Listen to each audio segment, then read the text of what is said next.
வெங்காயம் 3 தக்காளி கொஞ்சம் கருவேப்பிலை இஞ்சி பூண்டு பேஸ்ட்டு 1/2 kg சிக்கன் நல்லா வாஷ் பண்ணி எடுத்து வச்சுருக்கேன். நல்லா காஞ்சதும் கொஞ்சம் ஆயில், கருவேப்பிலை, ஆனியன் கூட கொஞ்சம் கல்லுப்பு போட்டு நல்லா வதக்கி விட்டுக்கோங்க. ஆனியன் நல்லா வதங்கணும். வதங்கி முடிச்சதுக்கப்புறம் கொஞ்சம் இஞ்சி பூண்டு பேஸ்ட்டு போட்டுட்டு நல்லா வதக்கணும். அது பச்சை வாசனை போகிற வரைக்கும் நல்லா வதக்கிக்கோங்க. இப்போ தக்காளி கொஞ்சம் சேர்த்துக்கலாம். அதுவும் நல்லா வதக்கிக்கோங்க.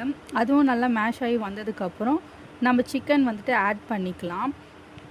பண்ணதுக்கப்புறம் நல்லா கலந்து விட்டுக்கோங்க. அதில் தண்ணி எதுவும் ஆட் பண்ண வேணாம். நீங்கள் மூடி வச்சிங்கன்னா அதிலே தண்ணி விடும்.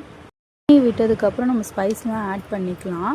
நான் இங்கே 1/4 டீஸ்பூன் மஞ்சள் தூள், 1 teaspoon red chilli powder, 1 teaspoon garam masala, 2 teaspoon வீட்டு மிளகாத்தூள் யூஸ் பண்ணியிருக்கேன். எல்லாத்தையும் ஆட் பண்ணி நல்லா கலரி விட்டுட்டு வாட்டரை ஆட் பண்ணிக்கோங்க. அது ஒரு 10 மினிட்ஸ் மீடியம் ஃப்ளேம்லேயே நல்லா கொதிக்கட்டும்.